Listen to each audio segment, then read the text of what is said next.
જે હરિજન સંત ગુરુના અલ્પ સરખા ગુણને મેરુસમ મોટો કરી વારંવાર કહેતો હોય, સૌના દાસન દાસ રહેતો હોય, તો અમે તેને શુદ્ધ થયો માની જાળવીએ છીએ.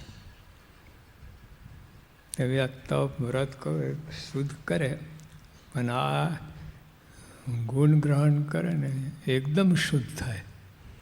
કેવું કહ્યું? એકદમ શુદ્ધ. કેવું બોલે છે મારે? તે હરિજન પછી સંત ગુરુના અલ્પ સરખા ગુણને મેરુસમ મોટો કરી વારંવાર કહેતો હોય. દ્રાક્ષને પિલોરી કાચની જો તો તળબૂચ દેખાય. એટલે કોઈના ગુણ આમ બિલોરી કાચ મૂકીને મેરુસમ બતાવે અને વારંવાર ગાય.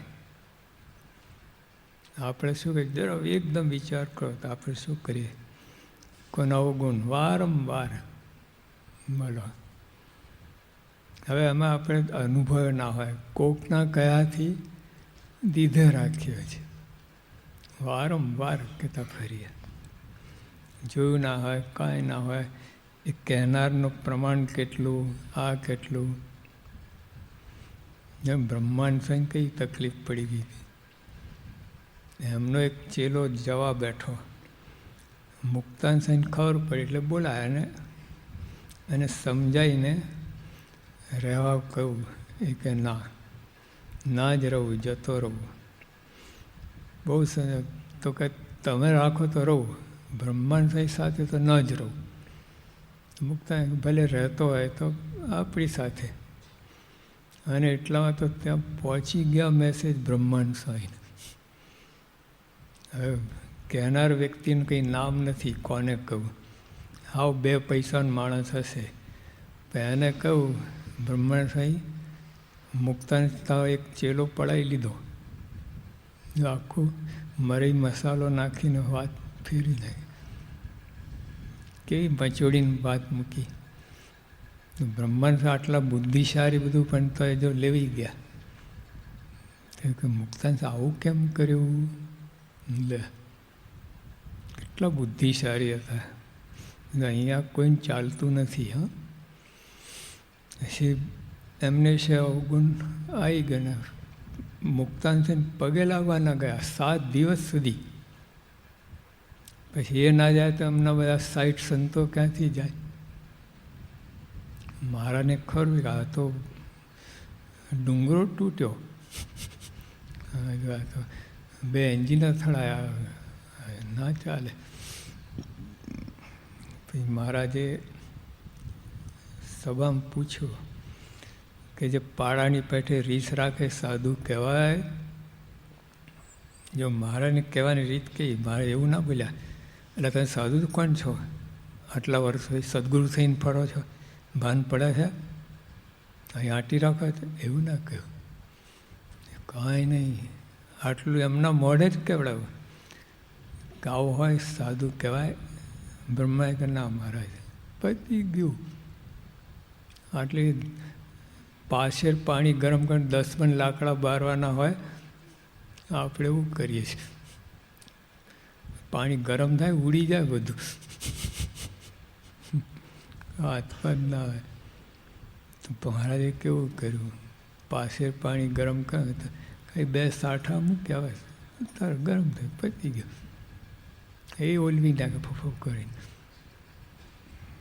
આપણે સમજવા જઈએ, કોઈને કહેવાનું હોય ને અને માપ તોલ કાઢીને કહેવું. તો મહારાજે કહ્યું કોઈને કહેવું હોય તો વિવેકથી, નમ્રતાથી, પોતાનું માનીને અને જીવનું રૂડું થાય એ રીતે કહેવું. 4 કલમ. આમાં એક પણ ચૂકો ને તો 2ને તકલીફ થાય. હા, પહેલાં શું કહ્યું? નમ્રતાથી, પછી વિવેકથી. એ તમે કંઈ એનાથી બહુ મોટા નથી, થોડાક હશો. તો એ જીવ દશા છે આપણી, બ્રહ્મની સ્થિતિ નથી. એટલે ગમે મનમાં એ તે ધડાધડ કરવાની વાત નથી, વિવેકથી. પછી આગળ વાત કે એના જીવનું રૂડું થાય એ રીતે કહેવું. હાવ તૂટી ફૂટીને સત્સંગ જતો રહે એ રીતે ના કહેવાનું હોય. ને પછી પોતાનું માનીને અપને વાલે કેટલો ફેર પડી જાય. અપને વાલે કેટલો ફેર પડી જાય તો હા. અને ગમે એમ સાચવી જ લઈએ આપણે, પણ એને સુધાર એક માટે કંઈક કહેવું પડે કે એથી વધારે પગલાં ના ભરાય. તો જો આ મહારાજ જાય તે આવો હોય તે સાધુ કહેવાય. કેટલી સરસ, કેટલી મમતાથી, કેટલા પ્રેમથી, મહિમાથી પોતાનું મારીને કહેવું જ પડે એવું હતું. પણ જો કહેવાની રીત હતી એ કેટલો ફેર પડી ગયા. તો આપણે પણ આ બધું કરવું જ પડશે, કહેવું જ પડશે એવું નથી. એટલે અવગુણ ના લેવો એટલે ના કહેવું એ વાત નથી કોઈ. કહેવાની રીત ના આવડે ને તો મનમાં ખરેખર આંટી હોય ને પછી કહેવું જ નહીં, તો બગડવાનું જ. હા, તમને એવું લાગે કે મારે આંટી પડી જ ગઈ છે તો આવા સાહસ કરતા જ નહીં. અરે એબ્રાહમ લિંકન બોલ્યો, અમેરિકન પ્રેસિડેન્ટ, 150 વર્ષ પહેલાં બોલ્યો, "He only has right to criticize who has a heart to help." અવગુણ લેવાનો અધિકાર કોને છે? જેનું ભલું કરી શકે એને. જો નહીં તો બેને નુકસાન છે, બંનેને નુકસાન છે. એ મહારાજ આ સત્સંગ અંદર આ હંમેશા ઘર્ષણ થવાનું છે. પ્રવૃત્તિ થાય એટલે ઘર્ષણ થવાનું. અને આમાં પછી જો ધ્યાન ના રાખે તો આવી ભાંગેલું વાણ થઈ જાય. પછી ઘસાતું અને ના, for want of a nail a shoe was lost.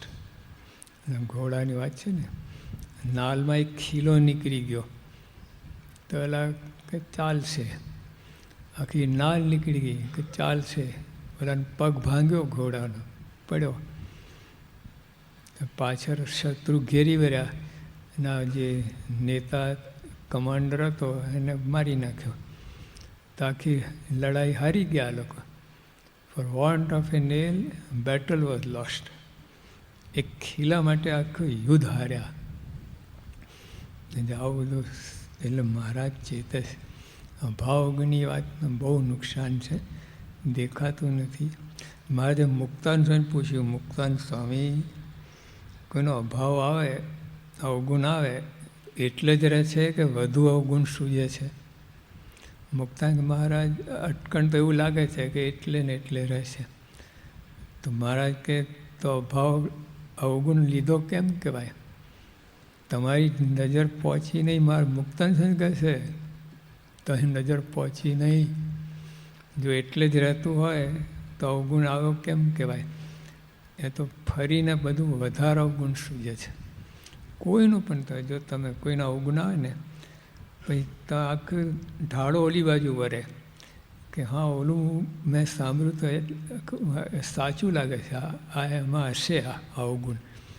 પછી બીજે 2-4 તમને કંઈ આમ લાગતું હશે તો તે પાકું છે, હા એવો જ છે. આ મેં ખાલી કલ્પના નથી, હકીકત છે. લો બધું પેલું જે અવગુણની વાત એના વાસે સાંભળીએ બધું પાકું થઈ જાય.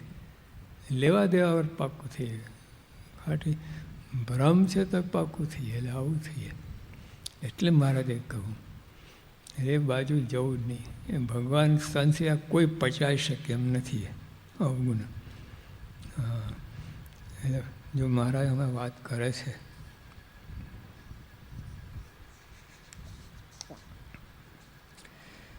ભુજમાં શ્રીહરિ કે ભુજમાં રાત દિવસ ભગવાને પ્રાર્થના કરવી. રાત દિવસ એટલે ઊંઘમાં સપનોમાં પ્રાર્થના કરવી. 24 કલાક પ્રાર્થના કરી. શું પ્રાર્થના કરી? કે કોઈ જીવનો ક્યારેક કોઈ રીતે દ્રોહ ના થાય. રોજ બોલીએ છીએ આરતીમાં આવે છે ને, નિર્વિકલ્પ ઉત્તમતિ નિશ, તું મારો હરિભક્ત કો દ્રોહ કબૂ ના હોય. રોજ બોલીએ છીએ અને રોજ કરીએ છીએ દ્રોહ. અહીં મહારાજ આપણે શીખવાડે કે પ્રાર્થના કરવી, કે પ્રાર્થના વિના છે ને પાર પડે એમ નથી. આ જીવનું ગજું નહીં. પ્રાર્થનાથી જ એક ઉપાય. રાત દિવસ ભગવાને પ્રાર્થના કરવી કે કોઈ જીવનો ક્યારેક કોઈ રીતે દ્રોહ ના થાય. મન કર વચનથી પણ અજાણે દ્રોહ લગારેક થઈ જાય તો સ્તુતિ કરવી, ક્ષમા માગવી, માફ કરજો, દયા કહીને દ્રોહથી ઉગારજો, એમ સંભાળે તેની રક્ષા ભગવાન કરે છે.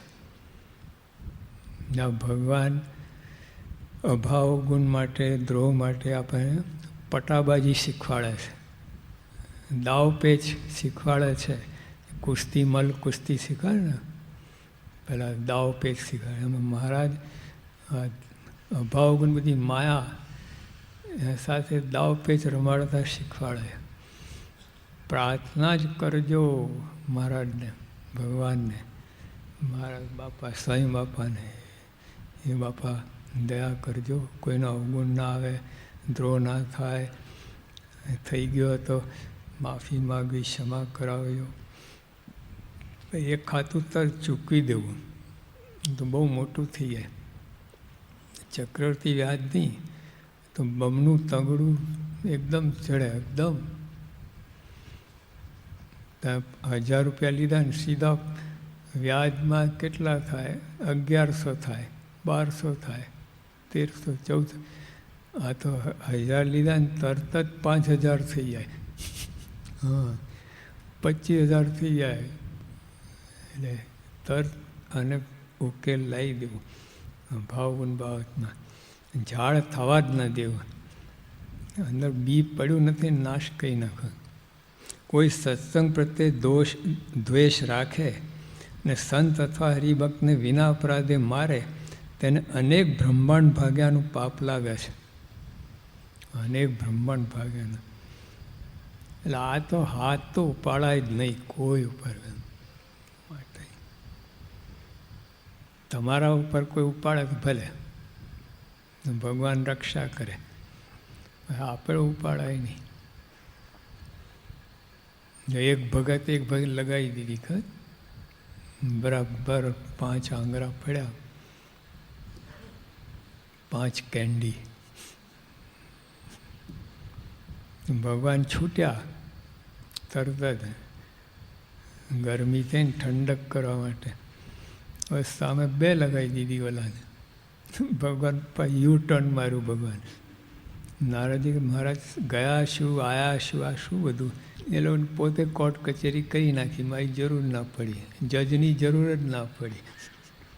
અંદર સમાધાન થાય. એટલે આવું ના કરાય. આપણે સહન કરી લઈએ ને તો ભગવાન રક્ષા કરે આપણે. અને એ રક્ષા કરે એટલે કેવી રક્ષા થાય? આપણે આપણી જાતે રક્ષા કરીએ અમે તો બીજા 10 કાણા પડે. અમને કરવા દો. યોગી કે વન વે. એકવાર જતા, અમે સાથે જતા, તો પેલા ડામરના પીપ રાખીને ઉપર લાકડું મૂકે ને, રસ્તો બંધ કરે એમ.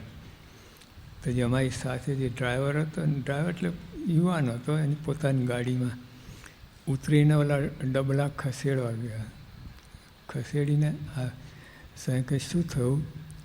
કે બાપા રસ્તા રિપેર થઈ ગયા હોય ને તો આ લોકો આરસુ એટલા હોય છે ને, એટલે ખસેડતા નથી.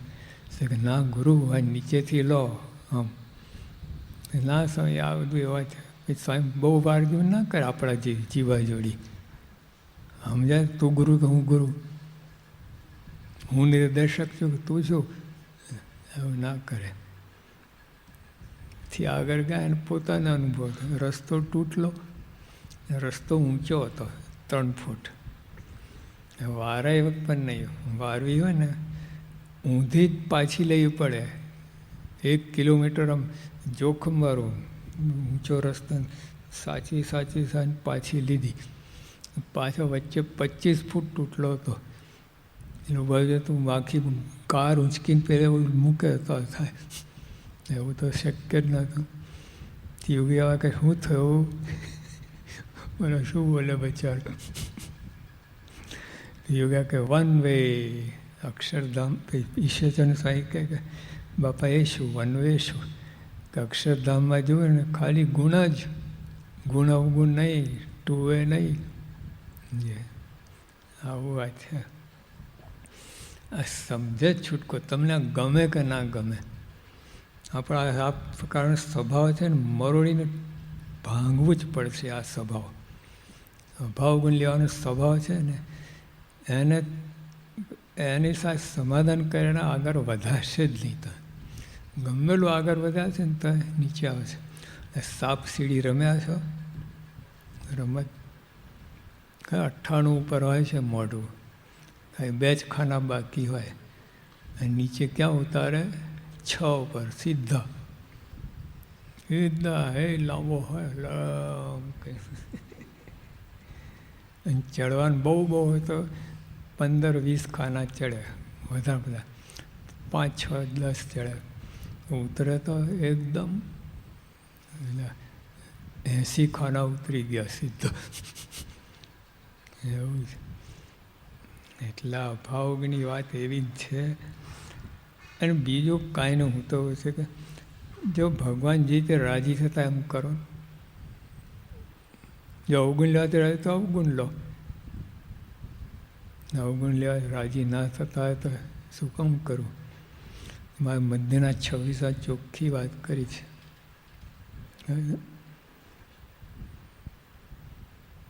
ભગવાન ભક્ત જે ન ગમે ન જ કરવું, આપણે જ કરવું. એટલે આટલું પછી આખું અભાવ ગુણ પર છે વૈષ્ણવ. જો પોતામાં ગુણ પડશે એ આવું ગુણ લે ને તો એનો ઠા ના રહે તો બીજા શું વાત કરીએ. આવું છે. એટલે આમાં ખાસ આપણે ધ્યાન રાખવું. બીજું બધું ઘણું બધું કરીએ પણ આમાં ધોઈ જાય, એક ઝાપટે બધું ધોઈ જાય. એટલે અમે ત્યાં ગયા ત્યાં ગયા, રંગોલી એટલી સરસ બનાવી હતી, આમ મોટી. વાછળ પેલા આવીને પાણી પેલું બધું બગડી ગયું બધું. એટલે આખી રાત બચારા 15 જણ ભેગા થઈને આખી રાત કહીને રંગોલી કરી. અને જરા કે ઓલી વાછોટાઈ ઓલી એમ બધું બગડી ગયું બધું. એવું છે. એટલે પડતા વાર નથી લાગતી, ચડતા બહુ હાલે. એમાં ખાસ આ પાસો ખાસ આપણે પાકું કરવું. સહેજાન સાંઈમાં.